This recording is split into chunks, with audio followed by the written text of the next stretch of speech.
प्राचीन भारतीय इतिहास के स्रोत, याद रखना भारतीय इतिहास के स्रोत है। स्रोत मीन्स होता है हमारा जो इतिहास के बारे में जानकारी मिला वो मेनली कहाँ से मिला और कैसे मिला उसके बारे में होता जानकारी। तो ये वन लाइनर के फॉर्म में है। तो चलिए देखते हैं प्राचीन भारतीय इतिहास के अध्ययन के कितने स्रोत हैं। इसमें 3 स्रोत हैं, पुरातात्विक स्रोत, साहित्यिक स्रोत और विदेशियों का वृत्तांत। मीन्स विदेशी राइटर जो थे उनके द्वारा जो कहा गया वही हुआ विदेशियों का वृत्तांत। प्राचीन भारत के इतिहास जानने का सबसे प्रमुख स्रोत कौन सा है? सबसे प्रमुख स्रोत है पुरातात्विक स्रोत। पुरातात्विक स्रोत को सबसे मुख्य स्रोत कहा जाता है। पुरातात्विक स्रोत के अंतर्गत सबसे प्रामाणिक स्रोत कौन सा है? अभिलेख। अभिलेख मीन्स इससे क्या होता है? एविडेंस मिलता है। अभिलेख। अभिलेख कितने प्रकार के होते हैं? अभिलेख 2 प्रकार का होता है, एक होता है पब्लिक और दूसरा होता है प्राइवेट। मीन्स सरकारी अभिलेख और निजी अभिलेख। विश्व के सबसे प्राचीन अभिलेख कहाँ से प्राप्त हुए हैं? एशिया माइनर के बोगजकोई नामक स्थान से सबसे प्राचीन अभिलेख प्राप्त हुआ है। एशिया माइनर के बोगजाकोई नामक स्थान से। एशिया माइनर का अभिलेख कब लिखा गया था? ये जो दुनिया का सबसे पुराना अभिलेख है ये 1400 ईस्वी पूर्व में लिखा गया था। एशिया माइनर के अभिलेख में किन किन भारतीय देवताओं का नाम मिला है? इसमें मित्र, वरुण, इंद्र और नास्त्य, इन 4 देवताओं का मीन्स भारतीय देवताओं का उसमें चित्र बना हुआ है। ईरान के सम्राट सम्राट दारा नाम है इनका, ठीक ना। ईरान के सम्राट दारा प्रथम के द्वारा पारसीपोलिस एवं बेहिस्तून का अभिलेख कब लिखवाया गया था? 6ठी सदी ईसा पूर्व। 6ठी सदी ईसा पूर्व से मतलब होता है कि 500 ईस्वी से लेकर 600 ईस्वी पूर्व तक को क्या कहा जाता है? 6ठी सदी ईसा पूर्व। कंफ्यूज होते हैं बच्चे इसमें कि कहीं 6ठी सदी मीन 600 से लेकर 700 तक का तो नहीं, 500 से लेकर 600 को हम क्या कहेंगे? 6ठी सदी ईसा पूर्व। पारसीपोलिस एवं बहिस्तून अभिलेख में भारत के किस प्रांत के जीतने का साक्ष्य मिलता है? सिंध प्रांत के। सिंध प्रांत को जीता गया था, ये यहाँ से प्राप्त होता है। भारत में प्रथम प्राचीन अभिलेख कहाँ से प्राप्त? वो विश्व का था। भारत का जो सबसे प्राचीन अभिलेख था वो सिंधु घाटी सभ्यता से। सिंधु घाटी के अभिलेख किस पर लिखी गई थी? मिट्टी के बर्तन एवं मोहरों पर। मिट्टी के बर्तन एवं मोहरों पर। सिंधु घाटी के अभिलेख किस प्रकार की लिपि लिखी गई थी? भावचित्रात्मक। जैसे हिंदी का क्या होता है? देवनागरी, इंग्लिश का होता है रोमन, उसी तरह से क्या होता है ये उस सिंधु घाटी का जो अभिलेख था वो लिपि क्या था? भाव चित्रात्मक। जरा कमेंट बॉक्स में बता पाओगे संगम जो है एक लिपि का नाम है वो किस लैंग्वेज का है? काफी पुराना है, कमेंट बॉक्स में बताना है आपको। मौर्य काल के अभिलेख को सर्वप्रथम किसने पढ़ा था? मौर्य काल के अभिलेख को जेम्स प्रिंसेप ने पढ़ा था 1837 ईस्वी में। नाम नहीं इंपॉर्टेंट है, सॉरी नाम इंपॉर्टेंट है, इस भी इंपॉर्टेंट नहीं है, नाम नहीं भूलिएगा, बहुत बार पूछा गया प्रश्न है ये। मौर्य काल के अभिलेख को सर्वप्रथम किसने लिखा था? जेम्स प्रिंसेप ने। जेम्स प्रिंसेप किस देश के रहने वाले विद्वान थे? ये थे फ्रांस के। फ्रांस के नाम से भी क्लियर है, फ्रांस और प्रिंस, ठीक ना, प्रिंसेप। अशोक ने अपने अभिलेख पर किन किन लिपि का प्रयोग किया था? ब्रह्म लिपि, खरोष्ठी लिपि, आरमाइक लिपि और यूनानी लिपि। इन 4 लिपियों का मेनली प्रयोग किया गया था अशोक के अभिलेख में, लेकिन सबसे इंपॉर्टेंट है खरोष्ठी लिपि और ब्रह्म लिपि। खरोष्ठी लिपि क्या होता है? उल्टा लिखा जाता है, मीन्स जिस तरह उर्दू लिखा जाता है दाएं से बाएं की तरफ, उसी तरह खरोष्ठी भी लिखा जाता है। इस बार बीपीएससी में पूछा गया प्रश्न था। अशोक ने अपने अभिलेख पर किस लिपि का प्रयोग सबसे अधिक किया था? ब्राह्मी लिपि का। सबसे अधिक अपने लिपि पर किसका प्रयोग किया था अभिलेख पर? ब्राह्मी लिपि का। अशोक के किस अभिलेख पर 2 भाषाओं का प्रयोग हुआ है? सागर एक कुना मीन्स कंधार में जो अभिलेख प्राप्त हुआ उसमें 2 भाषाएं से वो लिखा गया था। अशोक ने अपने किस अभिलेख पर खरोष्ठी लिपि का प्रयोग किया है? मानसेहरा और सहबाज गाढ़ी। मानसेहरा और सहबाज गाढ़ी अभिलेख से। देखो जैसे एग्जाम टफ हो रहा है तो उम्मीद कर सकते हो कि ऐसा प्रश्न भी बन जाए कि अशोक के मानसेहरा अभिलेख को किस लिपि में लिखा गया है? तो खरोष्ठी। तो याद रख लेना मानसेहरा और सहबाज गाढ़ी जो है ये दोनों खरोष्ठी लिपि में लिखा गया है। मानसेहरा और शाहबाज गाड़ी कहाँ पर स्थित है? ये वर्तमान के पाकिस्तान में स्थित है। भारत के किस अभिलेख पर पहली बार संस्कृत भाषा का प्रयोग हुआ? जूनागढ़ अभिलेख पर सबसे पहली बार संस्कृत भाषा का प्रयोग किया गया। इंपॉर्टेंट है। संस्कृत भाषा का अभिलेख कहाँ से प्राप्त हुआ? तो जूनागढ़ अभिलेख से। हाथी गुफा अभिलेख का संबंध किस धर्म से है? जैन धर्म से। हाथी गुफा अभिलेख का संबंध किस धर्म से है? जैन धर्म से। सारे प्रश्न इंपॉर्टेंट है। अगर आप पीसीएस की तैयारी कर रहे हो तो काफी इंपॉर्टेंट बनता है ये, किसी भी स्टेट से रिलेटेड एग्जाम के लिए। ऐहोल अभिलेख से किसकी जानकारी मिलती है? चालुक्य शासक पुलकेशिन द्वितीय एवं हर्षवर्धन का जो जानकारी है वो ऐहोल अभिलेख से मिलता है। ऐहोल अभिलेख को किसने लिखा था? रवि कीर्ति ने। रवि कीर्ति के द्वारा ऐहोल अभिलेख लिखा गया था। प्रयाग स्तंभ अभिलेख को किसने लिखा था? हरिसेन ने। हरिसेन के द्वारा प्रयाग स्तंभ अभिलेख लिखा गया था। प्रयाग स्तंभ अभिलेख को किस भाषा में लिखा गया? संस्कृत में। संस्कृत में। प्रयाग स्तंभ अभिलेख को किस में लिखा गया था? संस्कृत भाषा में लिखा गया था। प्रयाग स्तंभ अभिलेख में किसके विषय में लिखा गया था? समुद्रगुप्त के विजय के बारे में। समुद्रगुप्त ने कितना विजय किया इसके बारे में प्रथम स्तंभ अभिलेख जो संस्कृत भाषा में लिखा गया है प्रयाग में, उसमें लिखा गया था। भारतीय संस्कृति में पहली बार सती प्रथा का उल्लेख किस अभिलेख में किया गया? एरन अभिलेख में सती प्रथा का उल्लेख किया गया है। एरन अभिलेख में सती प्रथा का उल्लेख किया गया। इंपोर्टेंट है, याद रखिएगा। एरन अभिलेख को किसने लिखवाया था? गुप्त वंश के शासक भानुगुप्त ने। गुप्त वंश के शासक भानुगुप्त ने। नासिक के गुहालेख को किसने लिखाया था? सातवाहन नरेश पुलुमावी ने। सातवाहन नरेश पुलुमावी ने नासिक के गुहालेख को लिखवाया था। मंदसौर अभिलेख को किसने लिखवाया था? मालवा नरेश यशोवर्धन ने। मंदसौर अभिलेख को किसने लिखवाया था? मालवा नरेश यशोवर्धन ने। अशोक के बराबर की पहाड़ी गुफा में अभिलेख लिखकर किस धर्म के भिक्षुओं को दान में दिया था? अजीवक संप्रदाय के भिक्षुओं को। फिर से रिपीट करते हैं। अशोक ने बराबर की पहाड़ी में अभिलेख लिखकर किस धर्म के भिक्षुओं को दान में दिया था? अजीवक संप्रदाय के भिक्षुओं को। अब यहाँ पे एक डायग्राम मीन्स बॉक्स जैसा दिया गया, इसको पढ़ लेते, इंपोर्टेंट होता है ये। यहाँ पे दिया गया अभिलेख है और ये किस राजा के टाइम में या किस राजा ने बनाया था? तो हाथी गुफा अभिलेख ये कलिंग राजा खारवेल ने बनाया था। हाथी गुफा अभिलेख कलिंग राजा खारवेल ने। जूनागढ़ अभिलेख ये रुद्रदामन ने। काफी इंपोर्टेंट है, ये दोनों इंपोर्टेंट है। जूनागढ़ अभिलेख रुद्रदामन ने। नासिक अभिलेख गौतमी बालश्री ने। प्रयाग स्तंभ अभिलेख समुद्रगुप्त के बारे में भी है, इसमें इंपोर्टेंट है। ऐहोल अभिलेख पुलकेशिन द्वितीय। ऐहोल अभिलेख पुलकेशिन द्वितीय। मंदसौर अभिलेख मालवा नरेश यशोधवर्मन। मंदसौर अभिलेख मालवा नरेश यशोधवर्मन। ग्वालियर अभिलेख प्रतिहार नरेश भोज। भितरी एवं जूनागढ़ अभिलेख स्कंदगुप्त। भितरी एवं जूनागढ़ अभिलेख स्कंदगुप्त। देववाड़ा अभिलेख बंगाल शासक विजय सेन। देववाड़ा अभिलेख विजय शासक विजय सेन। तो ये सारे शासक के नेम थे। एक बार मैं ऐसे करता हूँ, स्क्रीनशॉट लेना हो तो ले लो, इसको याद कर लेना, आपको ऐसे राइटिंग में भी ये क्या करेगा, हेल्प करेगा। नेक्स्ट है आपका नागा अर्जुन की पहाड़ियों में गुफा का निर्माण किसने करवाया था? दशरथ ने करवाया था। नागा अर्जुन की पहाड़ियों में गुफा का निर्माण करवाया गया था दशरथ के द्वारा। निजी अभिलेख किस स्थान पर खुदाया जाता है? मंदिर एवं मूर्तियों पर। मंदिर एवं मूर्तियों पर जो खुदाया जाता है वो क्या होता है? निजी अभिलेख पाया गया। आंसर था यहाँ पे मंदिर एवं मूर्तियों पर। पुष्यमित्र शुक द्वारा अश्वमेध यज्ञ किए जाने की जानकारी कहाँ या किस अभिलेख से प्राप्त होती है? अयोध्या अभिलेख से। अयोध्या अभिलेख से। हेलियोडोरस ने अपना अभिलेख किस स्थान पर लिखवाया था? विदिशा नामक स्थान पर हेलियोडोरस का अभिलेख मिलता है।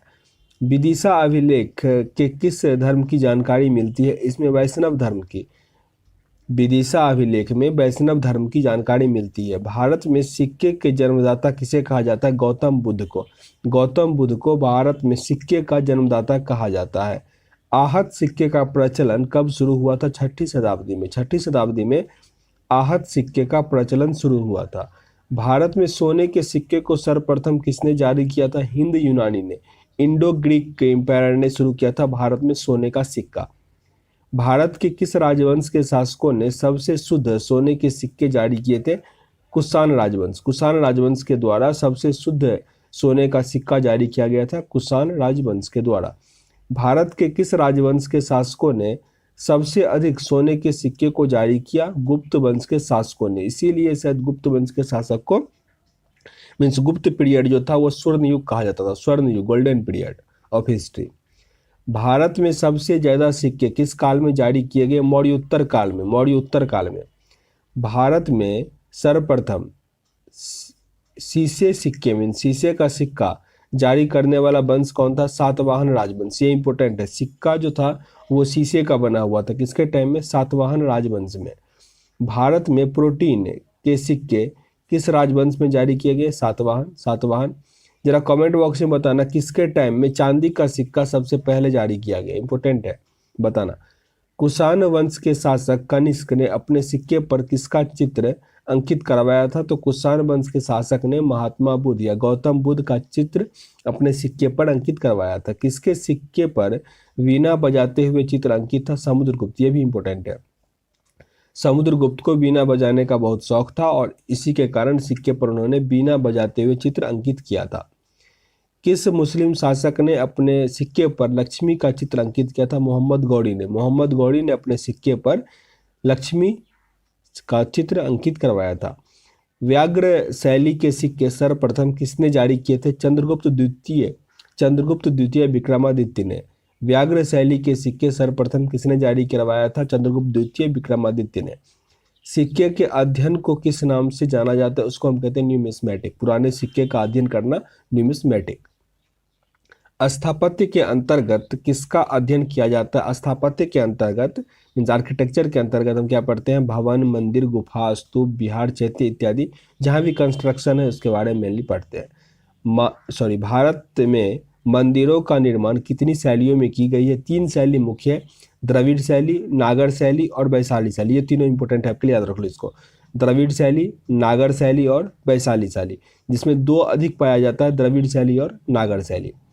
उत्तर भारत के मंदिरों का निर्माण किस शैली में होता है? तो नागर शैली। उत्तर भारत का मतलब हो गया कि अगर कर्क रेखा जहाँ से गुजरती है ना उसके ऊपर वाला पार्ट कर दो, जैसे कि जम्मू कश्मीर हो गया, हिमाचल प्रदेश, गुजरात, राजस्थान, ये सब भी, उत्तर प्रदेश, बिहार, ये सब क्या हुआ? उत्तर भारत हुआ। तो यहाँ पे क्या होता है? नागर शैली। और दक्षिण शैली में क्या होता है? द्रविड़ शैली मेनली। जैसे कि वो केरल का जो बहुत बड़ा मंदिर है तो वो क्या होता है? द्रविड़ शैली का एग्जाम्पल है। भारत के नागर शैली का सबसे उच्चतम मंदिर कौन सा है? नागर शैली का ये है दशम अवतार का मंदिर, उत्तर प्रदेश। दशम अवतार का मंदिर, उत्तर प्रदेश। भारत में द्रविड़ शैली का सबसे उत्तम मंदिर कौन सा है? तंजौर का बृहदेश्वर मंदिर। तंजौर का बृहदेश्वर मंदिर क्या है? द्रविड़ शैली का है और वो क्या है? सबसे मतलब अच्छा है मेनली। भारत में वेसर शैली का सबसे अच्छा उदाहरण किस मंदिर में है? देखो वेसर शैली भी है, मैंने 3 पढ़ा था, आगे भी है पर 3 इंपॉर्टेंट है। वेसर शैली ग्वालियर के तेलिया लोहगान मंदिर जो है वो वेसर शैली का एग्जाम्पल है। भारत में मूर्ति पूजा का आरंभ किस काल से माना जाता है? सिंधु घाटी सभ्यता से। सिंधु घाटी सभ्यता से ही मूर्ति पूजा आरंभ किया गया था। मौर्य काल में अधिकांश मूर्तियां किसकी बनी हुई थी? पत्थरों से। बिहार के किस स्थान पर यक्षिणी की मूर्ति मिले हैं? दीदारगंज से।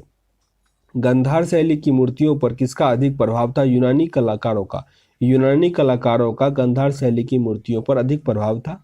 गंधार कला की मूर्तियां पर किस यूनानी देवताओं का प्रभाव था? अपोलो देवता का। अपोलो एक यूनानी देवता था, उनका गंधार कला के शैली पर काफी योगदान था क्योंकि यूनानी कलाकारों के द्वारा ही वो बनाया जाता था। मथुरा कला के मूर्तियों पर अधिक प्रभाव किसका पड़ा? भारतीय कलाकारों का। मथुरा कला की मूर्तियां पर किसकी विशेषता थी? आध्यात्मिकता की। मथुरा कला में गौतम बुद्ध को किस रूप में दिखाया गया है? शांत मुद्रा में तपस्या करते हुए। अजंता की गुफा का चित्र का संबंध किस धर्म से है? बौद्ध धर्म से। कमेंट बॉक्स में बताना अजंता का गुफा और एलोरा का गुफा ये दोनों कहाँ है, ठीक ना, जगह बताना है आप लोगों को। एलोरा के गुफा में किस धर्म के चित्र मिले हैं? जैन धर्म, बौद्ध धर्म और ब्राह्मण धर्म। एलोरा के गुफा में 3 धर्म का मिल रहा है, जबकि अजंता में क्या है? 1 धर्म, बौद्ध धर्म के बारे में जानकारी मिलता है। प्रागैतिहासिक काल के इतिहास की जानकारी किस तरह से होती है? उत्खनन से प्राप्त वस्तुओं से। उत्खनन से प्राप्त वस्तुओं से। भारत में मिट्टी के बर्तन का निर्माण सबसे पहले कब हुआ? नवपाषाण युग में। नवपाषाण काल में मिट्टी के बर्तन का निर्माण माना जाता है। भारत में पहली बार चित्रित धूसर मृदभंड का प्रयोग कब किया गया था? ताम्रपाषाण काल में। ये इंपॉर्टेंट है। धूसर और मृदभंड का प्रयोग कब किया गया था? ताम्रपाषाण काल में। आग का आविष्कार किस काल में हुआ था? पुरापाषाण काल में। पुरापाषाण काल में आग का आविष्कार हुआ था, मीन्स आग का खोज हुआ था मेनली। मानव के द्वारा आग का पहली बार प्रयोग किस युग में किया गया? नवपाषाण युग में, नवपाषाण काल में। पुरापाषाण काल के लोग कहाँ पर रहते थे? पर्वत और गुफाओं में। आसान सा प्रश्न है। पुरापाषाण काल के लोग क्या भोजन करते थे? आखेटक थे, मीन शिकारी थे, शिकार करते थे और जंगली जानवरों को खाते। आखेटक प्रयोग किया जाता है शिकार के लिए, याद रखिएगा, ऑप्शन में कंफ्यूज नहीं कर जाइएगा। पुरापाषाण काल के लोग किस प्रकार के वस्त्र का प्रयोग करते थे? वस्त्र नहीं पहनते थे, वस्त्र नहीं पहनते थे, वो पत्तियों और छालों से अपना बदन ढकते थे। पुरापाषाण काल में सबसे ज्यादा उपकरण कहाँ से प्राप्त हुआ? सोहन नदी घाटी से। सोहन नदी घाटी से सबसे अधिक उपकरण प्राप्त हुआ। सोहन नदी किस देश में है? पाकिस्तान में। पाकिस्तान में सोहन नदी। मानव द्वारा सर्वप्रथम किस उपकरण का प्रयोग किया गया? पत्थर के बने कुल्हाड़ी का। पत्थर के बने कुल्हाड़ी का प्रयोग सबसे पहले उपयोग किया गया उपकरण के तौर पर। पृथ्वी पर सबसे पहले मानव का जन्म कहाँ पर हुआ था? ऐसे प्रश्न पूछे नहीं जाएंगे आपसे। लगभग 26 लाख ईस्वी पूर्व में अफ्रीका महाद्वीप पर हुआ, अफ्रीका महाद्वीप में। भारत में मनुष्य का जन्म सबसे पहले कहाँ पर हुआ था? तो 14 लाख ईस्वी पूर्व महाराष्ट्र के बोरी नामक स्थान पर।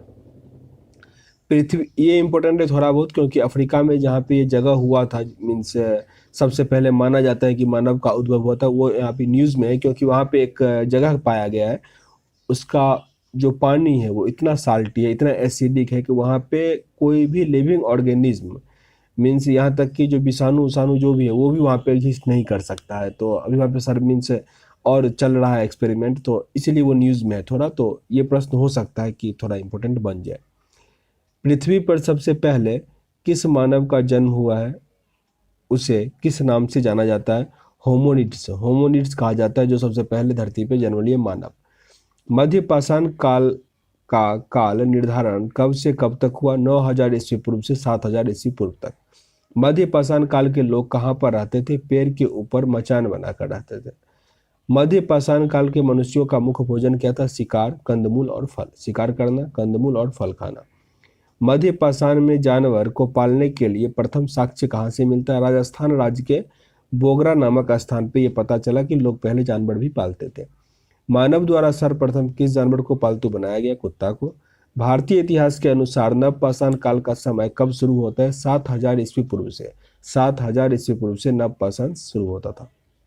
भारत में कृषि का आरंभ किस काल में हुआ? नवपाषाण काल में। नवपाषाण काल में भारत में पहली बार कृषि कार्य किस स्थान से शुरू हुआ था? मेहरगढ़ से। मेहरगढ़ से कृषि शुरू हुआ था। वर्तमान में मेहरगढ़ नामक स्थान कहाँ स्थित है? पाकिस्तान के बलूचिस्तान नामक जगह पर। मेहरगढ़ कहाँ पे है? पाकिस्तान के बलूचिस्तान में। किस काल में मानव पहली बार घर बनाकर रहने लगा? नवपाषाण काल में। जब आग का खोज हुआ तभी क्या हुआ? घर भी बना। तो आग का खोज और घर भी कब बना? दोनों नवपाषाण काल में ही। अभी हम ये पूरा पढ़ लेते हैं, एक वीडियो में आपका एक एक से चाहते हैं कंप्लीट हो जाए। अंडरग्राउंड तरह के मकान नवपाषाण काल में कहाँ से प्राप्त हुए? बुर्ज होम, जम्मू कश्मीर से। बुर्ज होम, जम्मू कश्मीर से अंडरग्राउंड घर मिला था। नवपाषाण काल में चावल उपजाने का प्रथम साक्ष्य कहाँ से मिलता है? ये उत्तर प्रदेश के कुल्डी हवा से। कुल्डी हवा से। बिहार राज्य के किस स्थान से हड्डी के बने औजारों का उपकरण मिला? चिरांद एवं सोनपुर से। चिरांद एवं सोनपुर से। वर्तमान में चिरांद स्थल बिहार के किस जिले में है? सारण जिले में। सारण जिले में। मानव के द्वारा पहली बार वस्त्र का प्रयोग कब किया गया? नवपाषाण काल में। नवपाषाण काल में। पहली बार पत्थर के औजार को पॉलिश कब की गई थी? नवपाषाण काल में। नवपाषाण काल में। जहां भी आपको मॉडिफिकेशन दिखे ना तो नवपाषाण काल होगा, टिक करना उस पर। भारत में किस एक गुफा का पूरा पाषाण काल, मध्य पाषाण काल और नवपाषाण काल के चित्र मिले? भोपाल के पास भीमबेटका गुफा में क्या है? तीनों काल का पेंटिंग उसमें मिला। विश्व स्तर पर तांबे की खोज सर्वप्रथम किस सभ्यता एवं संस्कृति के लोगों के द्वारा किया गया?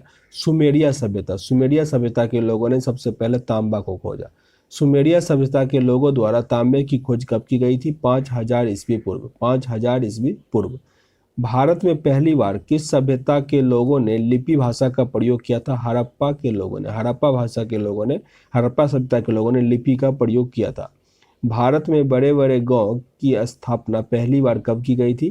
ताम्रपाषाण काल में, ताम्रपाषाण काल में। ताम्रपाषाण काल में लोगों को मरने के बाद कहाँ पर दफनाया जाता था? कमरे के फर्श के नीचे, कमरे के फर्श के नीचे उसे दफनाया जाता था। ताम्रपाषाण काल के लोग मृद भांड को किस रंग से कलर करते थे? काले और लाल रंग से, काले और लाल रंग से मृद भांड को कलर करते थे। ताम्रपाषाण काल के लोग किस प्रकार के मकान में रहते थे? तो पके हुए ईंट के मकान में, पके हुए ईंट के मकान में।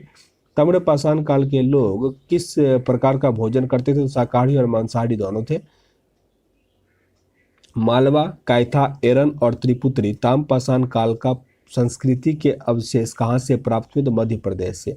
तो टोटल आपके अप्रोक्स मीन्स 100 प्रश्न के आसपास हो गए होंगे, क्योंकि एक एक पेज में हमेशा क्या होता है 45 से 50 प्रश्न होता है। तो